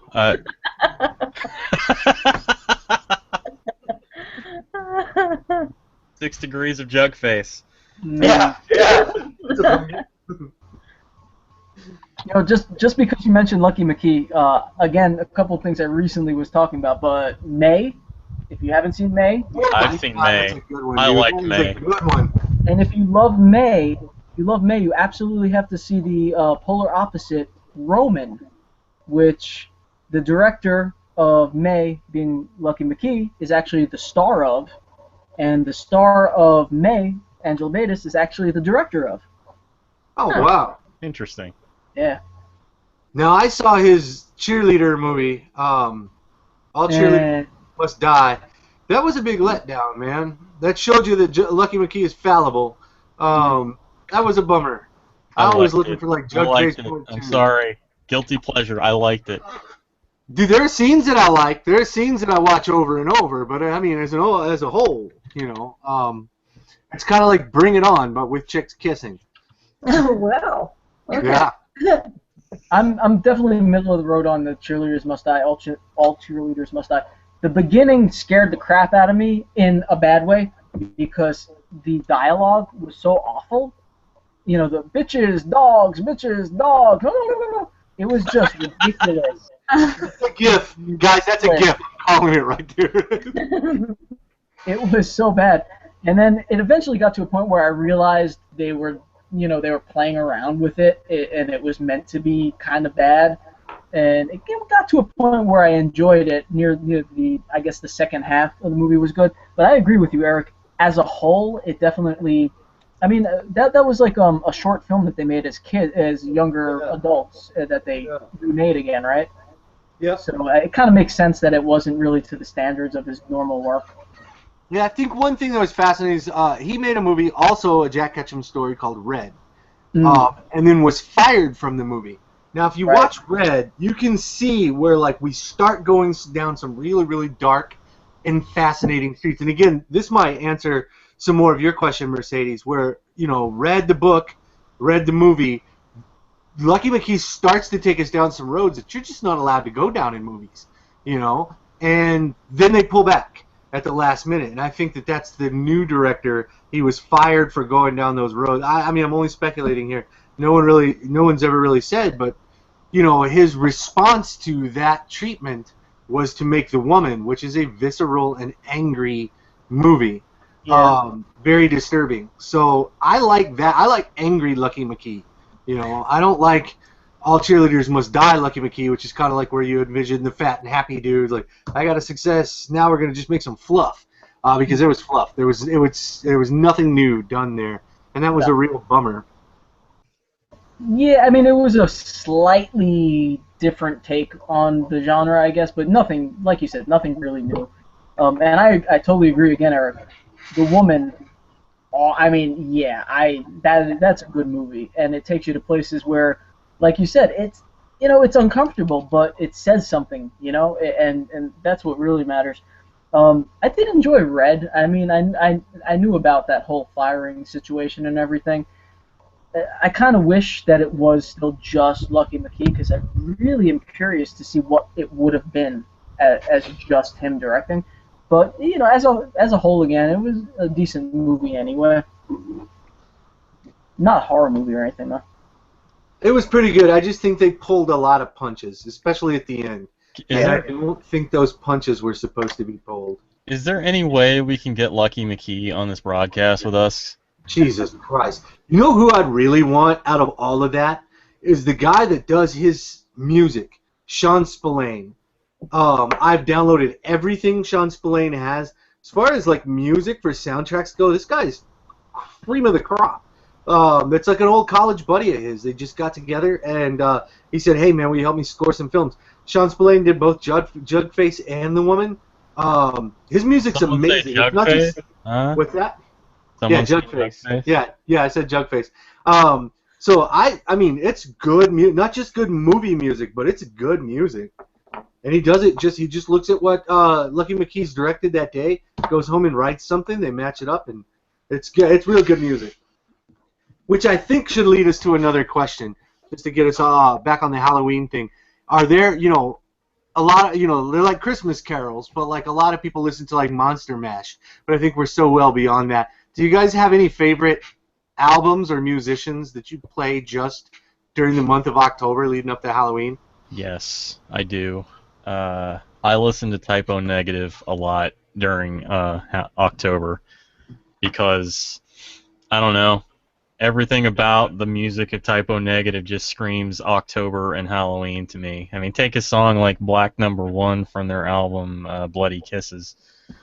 You know, if you've ever listened to the song Black Number One, which I'm going to post here in a second, it's all about a goth chick who's dyeing her hair Black Number One. Nice. What about you, Mercedes? You know, I don't have things like I listen to Christmas music year round, so like the idea of having something be specifically for Halloween, that's just in my normal, repertoire. So no, I listen to everything all year. But I'm trying to get into some more bands that I haven't heard of, and I've been asking of a lot of people to kind of give me some more suggestions so I can put them on my Dark Songs for Dark Authors playlist to kind of give me more things to bounce around with. So if you guys have some, put them in the comments because I'm always looking for new bands. Tony? I know you're big on Dr. Steele. You've turned me on to that guy. Yeah, he's a lot of fun, you know? Yeah, he is. That's, let me think for a second. There was, I want to say steampunk. Steampunk is generally considered like a writing genre, but he was actually, Dr. Steele was actually the first to successfully kind of make a steampunk sound. His music is considered, it's sort of industrial, sort of, I guess techno, but really it's best described as steampunk, and it really is awesome. I mean, it's so much fun. He basically puts on this persona of Dr. Steele, and in fact, it's really interesting because no one really knows who he is in real life. There's been speculation and stuff, but no one's ever said, this is who Dr. Steele is. He's only ever been in the public eye as Dr. Steele with the big, goggles and his getup and everything. So yeah, Dr. Steele's awesome. I mean, I'm always listening to Tool. I really enjoy putting on like just general free Halloween radio stations that they have on the internet. Recently, I've been listening to an artist named Figure, who does a lot of Halloween dubstep, and I'm not a huge fan of dubstep necessarily, but I do enjoy that sometimes just for the hell of it. And Figure is pretty darn good. I believe Adam Bolin was the one to turn me on to that, and there was another guy from my YouTube channel. I can't think of his name right now, so I do apologize. Yeah, just general interesting stuff like that. And one of my favorite songs actually is Marilyn Manson's take on that Christmas. Nightmare Before Christmas. This is right. The Nightmare Before Christmas song that he does. Which one is it? Oh yeah. This is Halloween. Yeah. This is Halloween. Yeah. His take on that is so good. Oh, it's so good. Did he collaborated with Elfman on that, right? If I'm not mistaken. I heard that he did. If I remember correctly, I heard that they collaborated on that. Yeah, I think that was right. I even remember. I think I remember hearing Marilyn Manson say that was the song that made him want to make music again, which is kind of cool. When he started that collaboration with him. So yeah, those are my picks. You said Figure. Is that just Figure? Yeah. Can you give me a name of a song? Honestly, I can't think of any names because I don't really know the artist that well. I usually go to Spotify. Okay. And I know his albums are like, Monster Volume 1 or something like that, Monsters Volume 2. Okay, I see. Yeah, it's fun. It's fun stuff. I enjoy sometimes that the little dubstep on. And something else that isn't necessarily Halloween but has that very loud kind of like in your face kind of style is D Antwoord, spelled D-I-E Antwoord, the South African group. They are, specifically watch their videos while you listen to the music. It's incredibly offensive if you look up the translations because most of it is in Afrikaans. incredibly offensive. I wouldn't necessarily recommend it to people who are easily offended or who don't know what they're listening to or don't want to know what they're listening to. But yeah, some really cool stuff in their earlier albums. What's her name again? D Ant Word. That's DIE and then new word ANTWOORD. Thank you. No problem. I tried listening to the ant word and I couldn't get into it. Yeah, it's not for everyone. I've got to say, I can listen to the band, the horror noir band, Mission Creeps, all year long. Somebody's mic is open. Getting Sasco again. But I can listen to the Mission Creeps all year long, but they've got some special Halloween themed stuff. The Southern Culture on the Skids have an album called Zombified that I only listen to in October. And my favorite band of all time, period, over the Beatles, over the Pixies, is the Pine Hill Haints. And they've got a couple of songs. They've got one song called Halloween All the Time that you can literally hear, probably not literally, but you can hear the leaf-turning colors when you listen to that song. I only listen to it during the month of October. So that way it's special to me during October, which is my favorite month.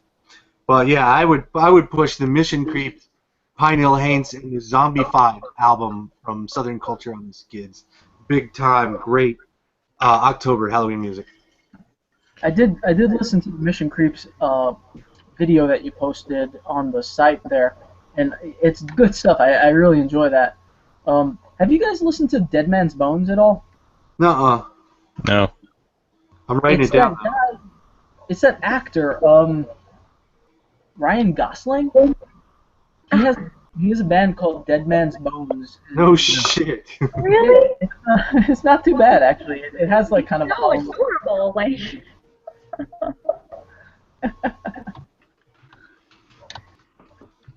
Is it just him standing at the microphone saying, "What do you want? What do you want? What do you want? What do you want?" Nikki, what do you listen to in the month of October? I'm not an audiophile. I'm sorry. You'd be ashamed if you knew what was on my iPod. It's a bunch of old crap, and I just have it as just buzz in the background. Really? Sorry. She's dead to me. I'm sorry. I'm not an audiophile. I really wish I was. I am taking notes of everything people are saying to me and going, okay, I'll check these things out. But, So now this means I have to ask you this question. Yeah. What's on your iPod? You don't want to know. It is. No, I wouldn't have asked if I didn't want to know. No, it's so embarrassing. It's old. Come on. I'm telling you. Why would I tell you? What's in it for me? Nothing. No. Just public humiliation. No, it's crap. It's absolute crap. Hold on. I'm old. I'm way old, and so all my crap is old and I'm old. So what? So what? So. All right. I will say that, when I was doing the Sherlock Holmes thing, I listened to the Sherlock Holmes theme soundtrack from the movie with Robert Downey Jr., which is really quite good. I enjoyed it. It's a good score. I like the score. Really? The score I listened to that a lot when I was writing my Sherlock Holmes novel. And steampunk. When I was writing a steampunk thing, I listened to that. And I downloaded some steampunk stuff. Someone said, hey, by the way, download this stuff. I don't remember what it was. But I just had it in the background. For me, music is just there to basically block out whatever's behind me. It doesn't really enthuse me or invoke me. Okay, so it's really to block out everything else. What do you listen to when you write? Hmm? What do you listen to when you write? Well, I do not listen to audiobooks or radio shows. I can't listen to words. I need to listen to music. So just instrumental music. Yes, that works for me. Because anything with words in it pulls me in. All right, film scores, classical music. Film scores, I like the Sherlock Holmes. And classical, I like Mozart. Okay. Just things like that. It's not very cool, but it's what it is. Trust me, I bet if I went down the list of what's on my iPhone right now.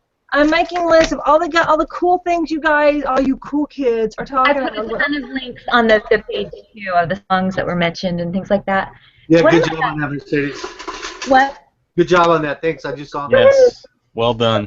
Thank One you. of my favorite songs, and this isn't a Halloween time, like I said, I listen to it all year round, but one of my favorite songs, and I post it a lot, is Knock 3 Times from Black Tape for a Blue Girl, and it's called the Unskinny Mix, and it's just awesome. It's very like cabaret and kind of Ah, Knock 3 Times. Yeah, I I so do have a lot of Broadway musicals, because I'm a slightly gay. So, yeah, I do have a lot of Broadway musicals. see, I love Broadway musicals. I have a bunch too. Oh, Cabaret. Oh, over there, yes. All right. Yeah.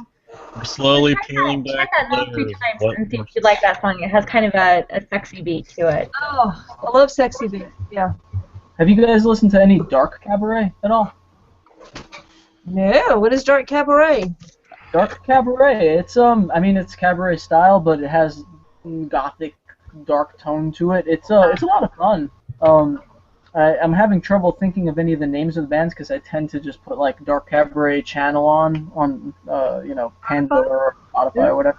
The only thing that comes to mind when I think of Dark Cabaret is probably the antithesis of Dark Cabaret, and that would be a band called the Genitorturers. I don't know. I'm sorry, the Janet No, Torturers? the Genitorturers, like, genitalia, Genitorturers. Ew. I can't put that on my... I'm at work Hold in on. the elevator, and someone I'm goes, "Hey, YouTubing this. I'm listening to Janet Torturers." I know. I want to say Rasputina might be. Okay, alright, Rasputina, I can see. Yeah. Yeah, that might be. There's this I can't remember her name. Something Autumn. Emily Autumn. Yeah. Yeah. It's not my favorite version of Dark Cabaret, but a good example of it, I guess. Cool, I'll check it out. And something interesting, something new. I am always looking for something new, but it's kind of low on my list.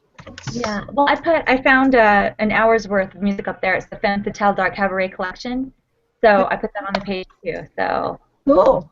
yeah, and something about like sexy female singers, I totally dig. Totally dig that. I love when they rock out too, but the whole cabaret thing, very cool. There was a local Dark Cabaret band that played at the Sherman Theater a few years ago when I went to like the Rocky Horror Picture Show. They had the intermission with I want to say Last Stop at the Egress or something around that. Something about Egress. I can't remember exactly, but they were really, probably epitomize the style of Dark Cabaret pretty well. Something Egress. Yeah, I can't remember for sure. Sorry about that. Google. Okay. Google. Google. Go back a bit about movies. I just for the very first time watched The Legend of Hell House. Oh, which one? The first one. The first one's right now. It was so good and charming and delicious and rated PG, but like, woo, the kid, it's so sexual and just Read the book. sensuality to it. I loved it. I thought it was fantastic, just beautifully done. That kind of Extremely sexual. It's wonderful. And I saw they were trying, because they couldn't do it back in the 70s, because I'm old. I remember when that came on television as a TV movie. And I love Roddy McDowell. He's so sweet in it. It's so sweet. When he finally lets go and lets himself feel everything, and he realizes what's really going on. Oh, my duck dog. My duck. I took my hair off. Sorry. my wing is gone. Win the Wing Wars! Okay. We're all stripping down as this goes on. Woo! I had to take the pins out of my hair. Erica put pins in my hair back. If you get a chance, read the novel Legend of Hell House. It's really, really great, and it helps fill in some of the holes of the movie. Yeah, I'd like to. Oh, let me show you guys what I'm reading right now. Speaking of Halloween books, I'll show you. Yes. Oh yeah, we never finished answering that question. I'm not really reading anything right now. I got a deadline. November 1st is my deadline, so I'm writing like a motherfucker. Sorry, I don't have a lot of time to read. What is that, Mercedes? House of Darkness, House of Light. and it's the Conjuring story written by one of the daughters became an author. Oh, and okay. Apparently wrote 3 volumes of the of what happened while they lived in that house. So I'm interested in seeing that, and she seems pretty well put together. And she did a little interview with I don't know, did an interview about it, and she just kind of, I like the way she put her words together when she spoke and stuff. So Crazy. that's what I'm reading. Yeah. That and the Elizabeth Smart story, which is also dark, but that was a big deal. I lived in Utah when that happened, when she went missing. You guys know who I'm talking about? Who? Yeah. Elizabeth Smart. Yeah. Oh, yes. 9-year-old that got kidnapped, and yeah, that was cool. everyone knew someone that knew her. She played the harp, and my husband's cousin played with her all the time. They knew each other well, and everybody was affected somehow. And so I'm reading that too. When I was 9 years old, a little girl named Marcia Trimble went missing, and it was one of those things that everyone knew. And I remember as a kid, 'cause I was 9, she was 9, and she went missing. She went across the street to deliver Girl Scout cookies, and just didn't come home.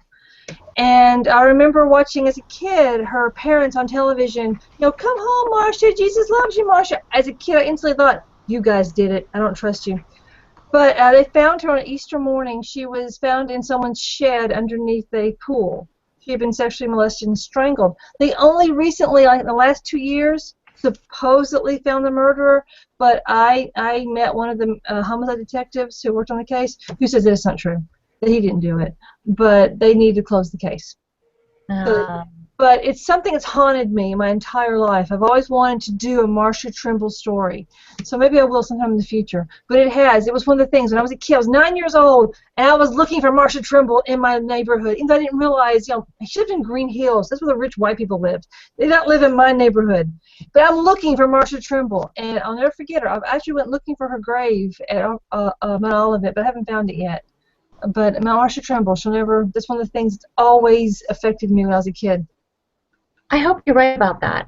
I want to give her some kind of something, because supposedly some of the stories that goes, there's a guy named, forgot his name, but that he was one of the neighborhood kids, and they thought that he did it, and he spent the rest of his life pretty much just hounding him, thinking that he did it because he was like 15, having an affair with the chick across the street, her neighbor, who she was getting the Girl Scout money from. And the story is that the neighborhood kids were doing like a sex game, and that things went wrong, and she got strangled. That's what the homicide detective told me the story was. But now they've arrested this black guy, claiming that he was there in Green Hills, which you guys don't know, but Green Hills is where the rich white people live. And I assure you, a black guy roaming around Green Hills would have been noticed. In 1974, no, there would not be a black guy walking in Green Hills. Supposedly, he found her, raped her, killed her, and stuck her in someone's garage, which to me doesn't make any sense. She would have been more decomposed. She actually had freezer marks on her body. So what the homicide detective told me was the kids put her in a freezer. They kept her in a freezer in their garage until they finally dumped her in someone's garage. So yeah, I can ruin a conversation, sorry. But yeah, it's something I've always wanted to work on, is the Marcia Trimble story. Yeah, I hope you do. And that sense of connection, like you feel so invested for these people. Do. I was 9, she was 9, and she went across the street to deliver Girl Scout cookies and just didn't come home. How does that happen? In 1974? That was big. It was like, that doesn't happen. Now it's like, it happens. 1974 in Green Hills with rich white people? That doesn't happen. Yeah, and that's back before they had like the Samoas. You know what I mean? Back before the Samoas, especially chocolate mints. Yeah.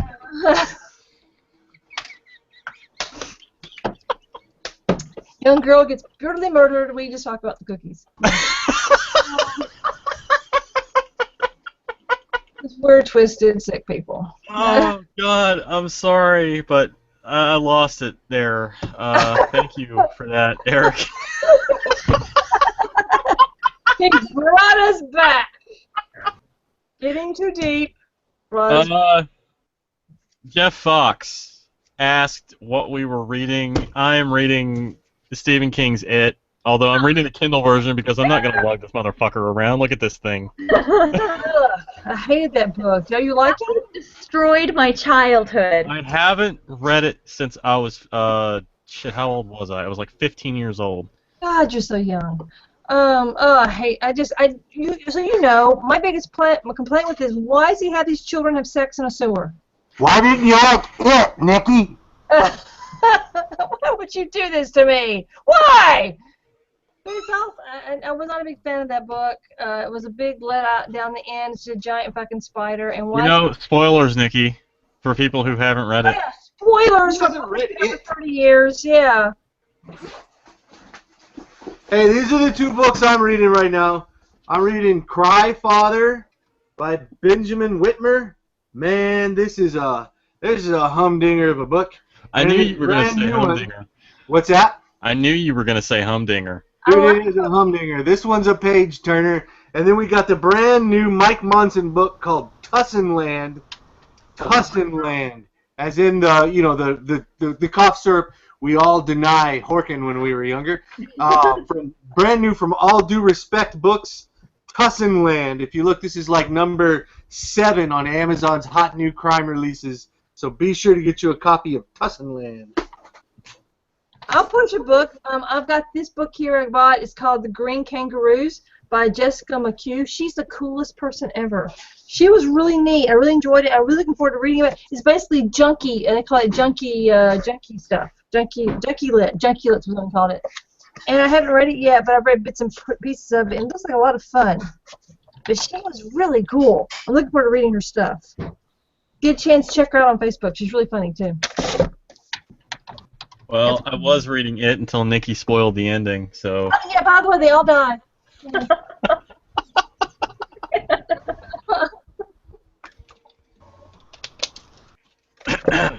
I haven't read Stephen King since The Cell. The Cell just... The Cell was awful. Funny story, I actually swore off reading Stephen King after The Cell for many years until Under the Dome came out, and several friends begged me to read that book.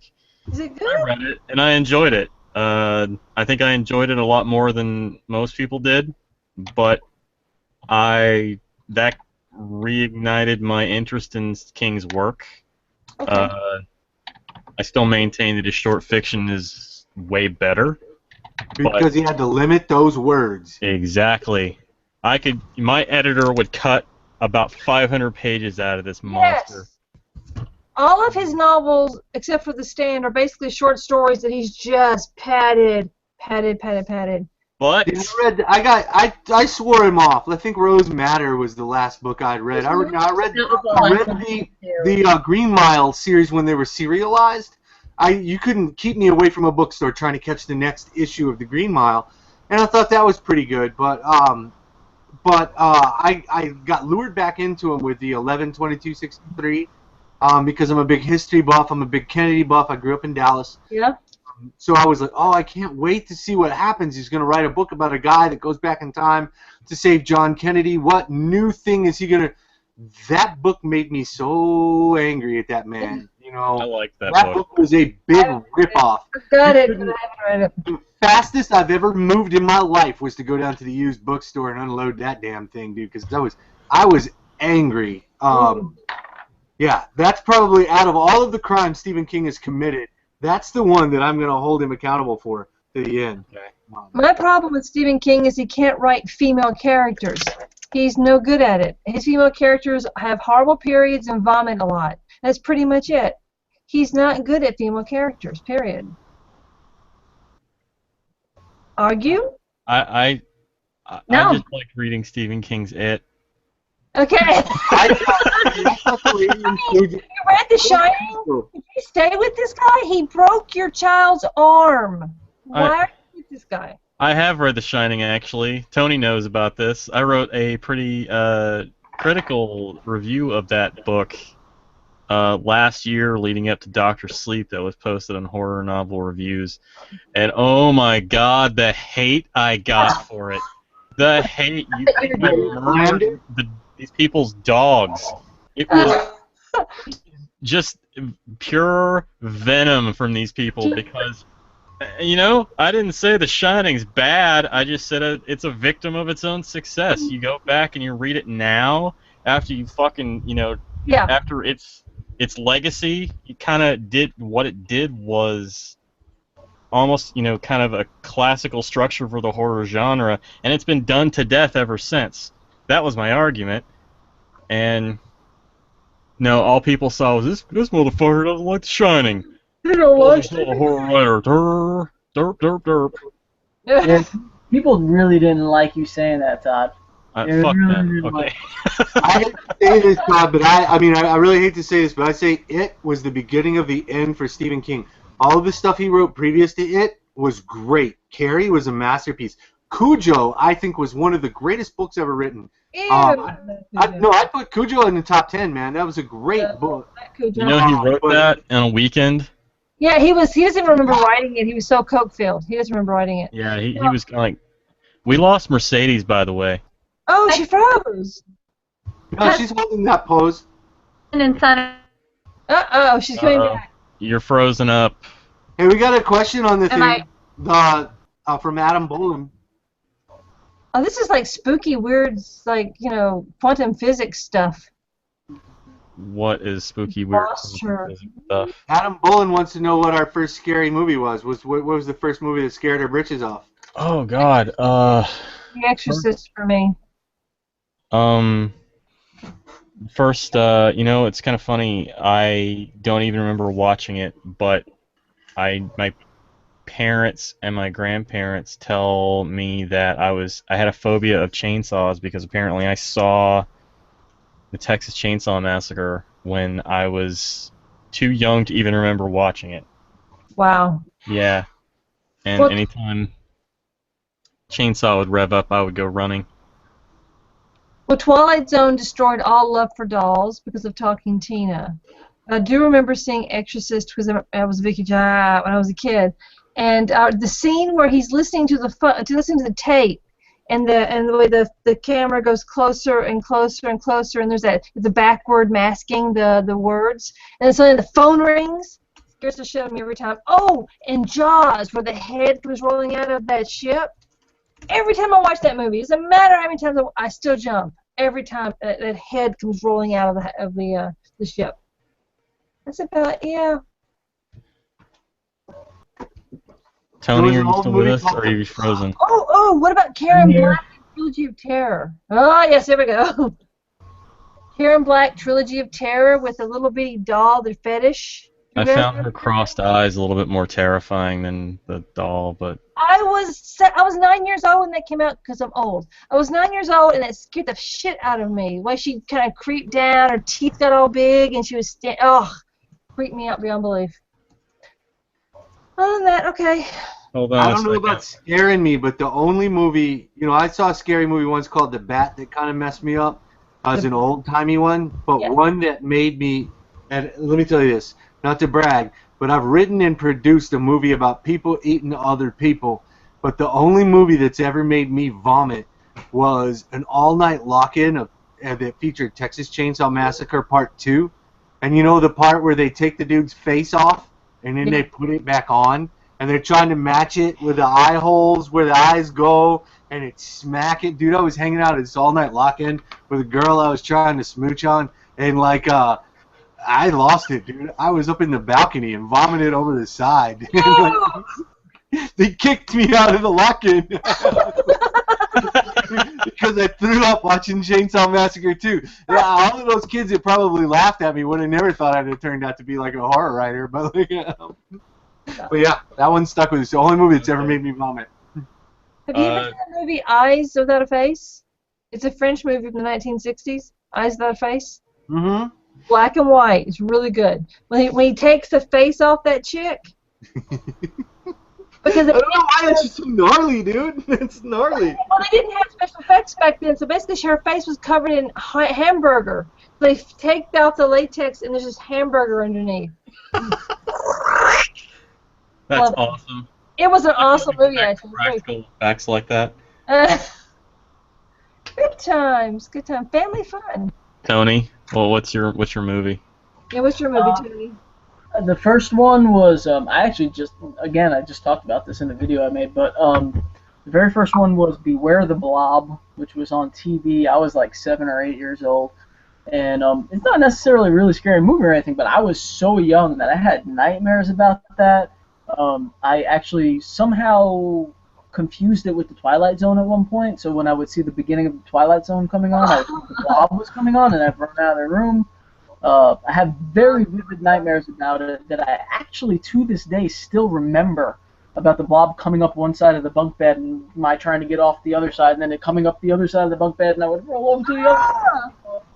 And then the other one that is, around, a few years later was my friends and I, I was really young, in Brooklyn, we decided to rent the Toxic Avenger. And we started watching that, and sure, there was a lot of nudity and all that kind of stuff, but the moment where, and spoilers if you haven't seen it, but the moment where the kid gets his head run over by the car, not just because his head was run over and crushed, but because they set it up where he was leaving the house and his sister was like, oh, don't forget to take your helmet, and he puts the helmet on and everything. And then these other guys in the car, are scoring their roadkill, basically, and they're like, oh, how many points for the kid in the bike? And they run him over and back up over his head, and even though he has the helmet on, it's like, and that shit stuck with me for a while. That was one of those, oh my god! Yeah, that stuck with me. Definitely, yeah. That's awesome. So, we've got just a few minutes left before we got to cut it off. Unfortunately, we can't run over tonight. Oh, we have a little bit of our lives. I know. So let's begin the outros. Just give people a recap of who you are, what your work is that's available, and since Mercedes isn't here, I'll cover for her, and then we'll call it a night. So, Tony, start us off. Yep, I'm Tony, or Anthony J. Rapino. I write horror, have all my stuff available through either Bedroom Books, Amazon, or In-Ear Entertainment, where I have my audiobook novella, as well as an audiobook anthology that Todd and Mercedes are both in. And most recently I have been doing my sculptures, like I mentioned earlier, so if you want to check out my horror sculpts or my horror writing or any of that stuff, best places to look would be either Candy Corn Apocalypse on Facebook, Candy Corn Apocalypse Store Envy, Anthony J. Rapino on Amazon.com, or my website, AnthonyJRapino.com. Thank you. Eric, you're up. Yes, my name is Eric Pruitt. I am a screenwriter and writer and author.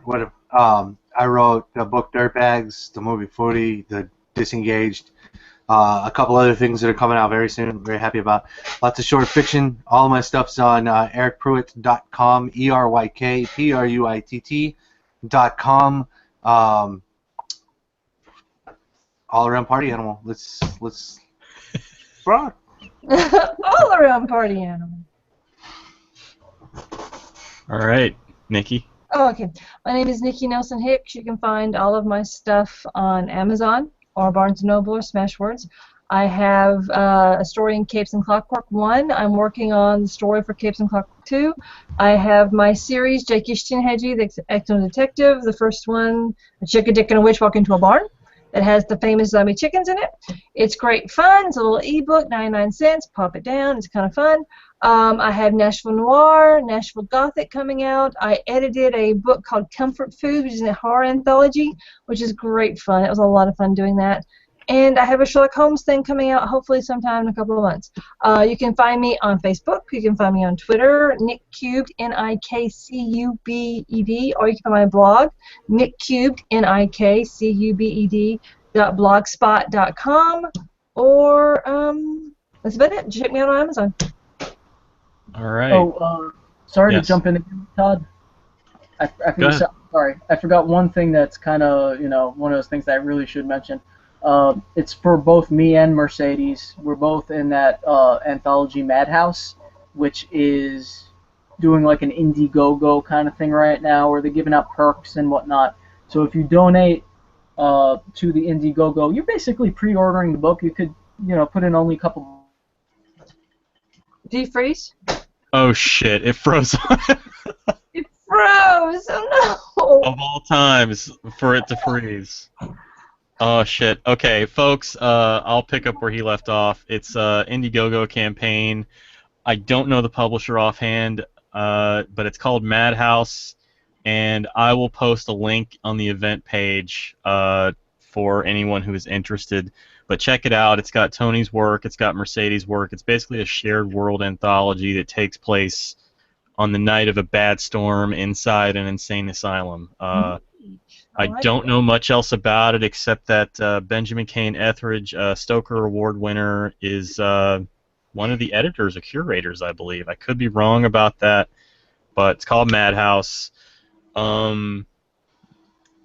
Since Mercedes isn't here, I imagine most of you watching this probably already know who Mercedes Yardley is, but if not, she's a pretty great author who's got several books available, the most recent of which is Pretty Little Dead Girls from Ragnarok Publications. She's also got Nameless, The Darkness Comes from Ragnarok, and also Apocalyptic Montessa and Nuclear Lulu. And she also has the collection Beautiful Sorrows, which is from Shock Totem. My God, I'm an encyclopedia. Good job, bud. Good job.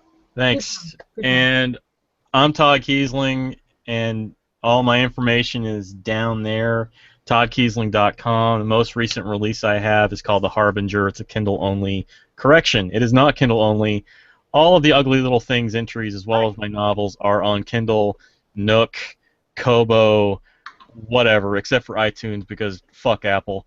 And my novels are also available in print, and my most recent release actually is going to be Journals of Horror Found Fiction, which is edited by Terry M. West, features my story, Human Resources, and that comes out from Pleasant Storm Entertainment. You can pre-order it now. I posted the link on the event page, and that comes out October 31st. Deep breath and cleanse. Okay. So, sorry to talk really fast through that, but we do need to get going. Yay, well, thank you very much. Yay! Thank you so much for tuning in and spending your Tuesday evening with us. Again, a recording of this broadcast will be available on YouTube for those of you who couldn't tune in. Chances are, if you're watching this, it's after the fact, and you figured it out already. And I think that's about it. So we're going to bid you good evening. Right as Tony Rapino rejoins the call. So, Tony, tell everybody goodbye. Goodbye, everybody. Bye. Bye, folks. Bye.